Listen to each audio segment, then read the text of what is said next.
यतिखेर हेर्दै हुनुहुन्छ त्रिशुली खबर टिभी। 24 घण्टा ताजा खबरको लागि हाम्रो च्यानललाई सब्स्क्राइब गर्नुहोला, नजिक रहेको बेल आइकन दबाई हामीसँग जोडिनुहोला।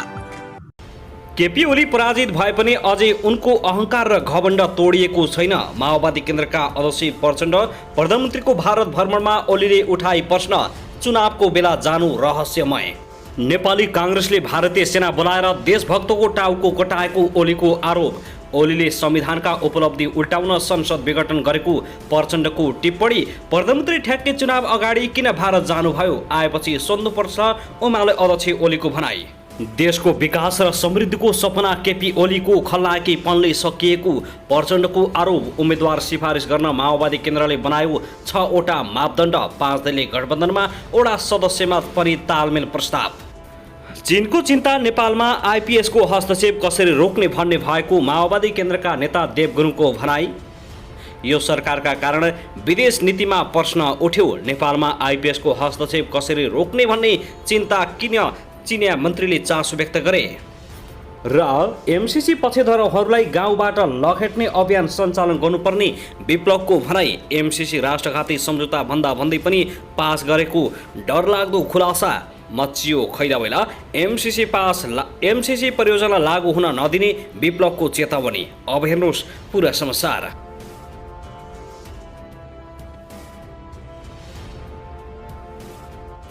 दर्शक महानुभाव नमस्कार, तपाईलाई हार्दिक स्वागत छ हाम्रो च्यानल त्रिशुली खबर टिभीमा। यदि हाम्रो च्यानललाई अहिलेसम्म सब्स्क्राइब गर्नुभएको छैन भने सब्स्क्राइब गरी नजिक रहेको बेल आइकन दबाई हामीसँग जोडिनुहोला। दर्शक फेरि पनि हामी तपाईहरुमाझ निकै महत्त्वपूर्ण खबरका साथ उपस्थित भइसकेका छौं। यो भिडियोलाई अन्तिमसम्म हेरी हाम्रो साथ दिनुहोला। दर्शकबिन हाम्रो मेहनतको लागि एउटा सानो लाइक गर्न भने नभुल्नुहोला। कहाँदेखि हेर्दै हुनुहुन्छ, के भन्न चाहनुहुन्छ, तपाईको मनमा लागेको प्रतिक्रिया अवश्य पनि कमेन्ट गर्न नभुल्नुहोला। दर्शकबिन स्थानीय तहको निर्वाचन नजिकसँगै नेपाली राजनीतिका शीर्ष नेताहरू देश दौडमा छन्, कोही विदेशतिर गएका छन्। आज मात्रै नेपालका प्रधानमन्त्री शेरबहादुर देउवा विदेश भ्रमणमा गएका छन्। स्थानीय तहको निर्वाचन नजिकैसँगै प्रधानमन्त्री देउवाको भारत भ्रमणको अर्थपूर्ण रूपमा हेरिएको छ। पछिल्लो समयमा एमसीसीको विषयमा निकै आलोचना खेपिरहेका प्रधानमन्त्री देउवा फेरि छिमेकी राष्ट्र भारतमा पुगेका छन्। निर्वाचन नजिकैले गर्दा देश दौडामा दौड्नुपर्ने देउवा आखिर किन गए भारत भन्ने आम जनमानस र राजनीतिक वृत्तहरूको चासो रहेको छ। यो विषयमा तपाईको प्रतिक्रिया के छ, अवश्य पनि कमेन्ट गर्नुहोला। दर्शक महानुभाव आउनुहोस् अब पहिलो खबरतर्फ लागौं। नेपाल कम्युनिस्ट पार्टीका महासचिव नेत्र विक्रम चन्द विप्लवले एमसीसी पक्षधरहरूलाई गाउँबाट लखेट्ने अभियान सञ्चालन गर्नुपर्ने बताएका छन्। काठमाडौँमा आयोजित वैज्ञानिक समाजवादी कम्युनिस्ट पार्टी नेपालको प्रथम राष्ट्रिय भेलामा बोल्दै महासचिव चन्दले एमसीसी पक्षधरहरूलाई गाउँबाट लखेट्ने अभियान सञ्चालन गर्नुपर्ने बताएका हुन्। उनले देशमा चुनावको नाममा राष्ट्रवादी र राष्ट्रघातीहरूको बीचमा ध्रुवीकरण भइरहेको उल्लेख गर्दै आफूहरू प्रगतिशील देशभक्त र क्रान्तिकारी शक्तिहरूलाई एकताबद्ध गराउन गाउँमा पुग्नुपर्ने बताएका छन्। उनले एमसीसीको पक्षधरहरूलाई दलाल पुँजीपति वर्गको संज्ञा दिँदै उनीहरू विरुद्धको लडाईँलाई गाउँसम्म पुर्याउनु पर्ने बताएका छन्। उनले भनेका छन्, आज नेपालमा एउटा लडाईँ चलिरहेको छ, एउटा ध्रुवीकरण चलिरहेको छ। राष्ट्रघात गर्ने मान्छेहरू अनेक किसिमको खेल लिएर आएका छन् र अहिले चुनावको एउटा हतियार चलिरहेको छ, प्रयोग भइरहेको छ। नेपाल ध्रुवीकरण हुँदैछ। देशभक्त र देशघातीहरूको बीचमा, राष्ट्रवादी र राष्ट्रघातीहरूको बीचमा, दलाल र स्वाभिमानी नागरिकको बीचमा एउटा ध्रुवीकरण हुँदैछ। यो प्रक्रियालाई हामीले तीव्रता दिनुपर्छ। हामीले गाउँ गाउँसम्म पुर्याउनुपर्छ, विप्लवको भनाइ छ।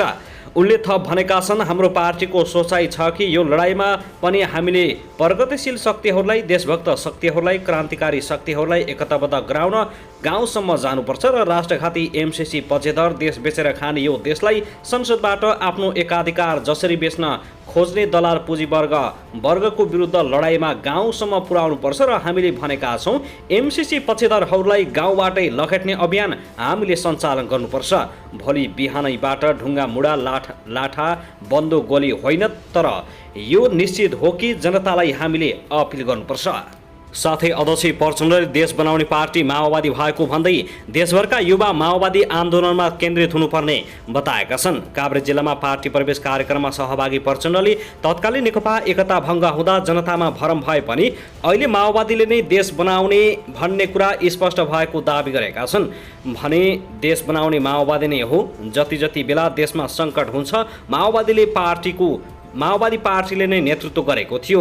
संविधान सभा निर्वाचनदेखि संविधान बनाउने नेतृत्व गर्ने पार्टी माओवादी नै भएको उल्लेख गर्दै उनले ठकुवा गरेका छन्। आफूले मधेसवादी दललाई निरन्तर संवादमा ल्याएर निर्वाचन गराएको पनि जस लिएका छन्। नेकपा एमाले केपी शर्मा ओलीप्रति दोष थुपारेका प्रचण्डले आफूले देखेको सपना ओलीकै कारण भङ्ग भएको बताएका हुन्।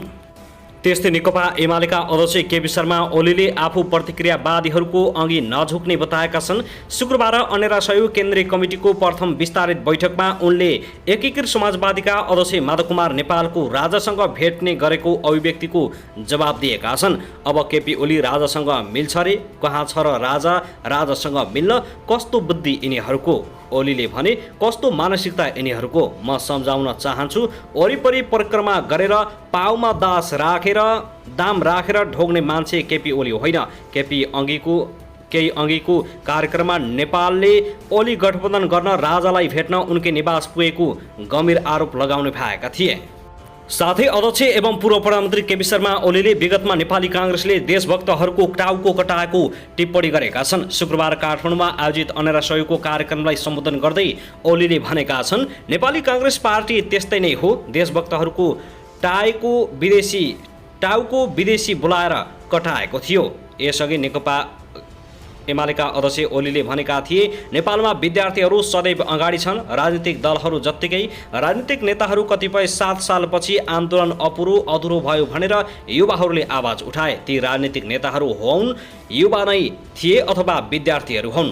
उनीहरूले आवाज उठाउँदा उनीहरूमाथि चर्को दमन गरियो। कसैलाई भारतीय सेना ल्याएर डोटीमा गिरफ्तार गरेर टाउको काट्ने समेत काम गरियो भन्दा राम्रो लाग्दैन, तर यो सब नेपाली काङ्ग्रेसले गरेको थियो।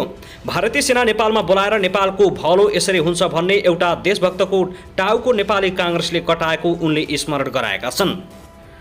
दर्शकबिन त्यसैगरी प्रधानमन्त्री शेरबहादुर देउबा भारतको 3 दिने औपचारिक भ्रमणको सिलसिलामा आज अपराह्न नयाँ दिल्ली पुगेका छन्। उनलाई इन्दिरा गान्धी अन्तर्राष्ट्रिय विमानस्थलमा भारतका रक्षा राज्यमन्त्री अजय भट्ट, भारतका लागि नेपालका राजदूत शङ्कर प्रसाद शर्मा, भारतको हाम मामिला मन्त्रालय र यहाँ स्थित नेपाली दूतावासका उच्च अधिकारीहरूले स्वागत गरेका छन्। आज प्रधानमन्त्री देउबासँग भारतका 12 मामिला मन्त्री सुब्रमण्यम जयशङ्करले शिष्टाचार भेटवार्ता गर्ने कार्यक्रम तय भएको छ। त्यसपछि भारतीय जनता पार्टी भाजपाको प्रधान कार्यालय पुगेर भाजपा नेताहरूसँग समसामयिक विषयमा विचार विमर्श गर्ने भएका छन्। भारतका लागि नेपालका राजदूत शङ्कर प्रसाद शर्माले साँझ यहाँ स्थित नेपाली दूतावासमा आयोजना गर्ने स्वागत समारोहमा प्रधानमन्त्री देउबा सहभागी हुने भएका छन्। भोलि चैत्र 19 गते भारतका प्रधानमन्त्रीको कार्यालय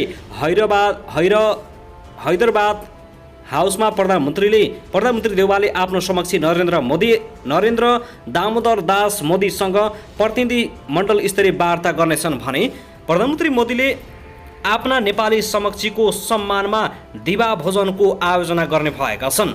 वार्तापछि 35 किलोमिटर लामो जयनगर कुर्था रेल सेवा तथा भारत सरकारको सहयोगमा निर्मित सोलु करिडोर सप्रसार लाइनको शुभारम्भ, नेपालमा निर्माणाधीन 132वटा स्वास्थ्य सेवा केन्द्रको प्रगतिबारे दुवै प्रधानमन्त्रीले शिष्टाचार माध्यमबाट भेटवार्ता गर्ने भएका हुन्। दर्शकबिन त्यसैगरी दक्षिण कोरियाली वायुसेनाको ट्रेनर लडाकु विमान दुर्घटना भएको छ। जहाज देशको दक्षिण पूर्वी सहर साचियोनमा दुर्घटनाग्रस्त भएको हो। जहाज दुर्घटनामा परि 3 जनाको घटनास्थलमै मृत्यु भएको छ। घटनाको विस्तृत विवरण भने आउन बाँकी रहेको यो हाम समाचार एजेन्सीले शुक्रबार जानकारी दिएको हो। त्यसैगरी चीनमा 132 जनाको ज्यान जाने गरी भएको विमान दुर्घटनाको प्रारम्भिक अनुसन्धान रिपोर्ट 30 दिनभित्र आउने भएको छ। यसैबीच उद्धार कार्यमा खटिएका उद्धारकर्मीले विमानका 49,000 भन्दा बढी टुक्राहरू सङ्कलन गरी अनुसन्धान थालिएको चीनको नागरिक उडान मन्त्रालयले उडेन सुरक्षा कार्यालयका प्रमुख चु थाओले बताएको चाइना डेलीले जानकारी दिएको छ।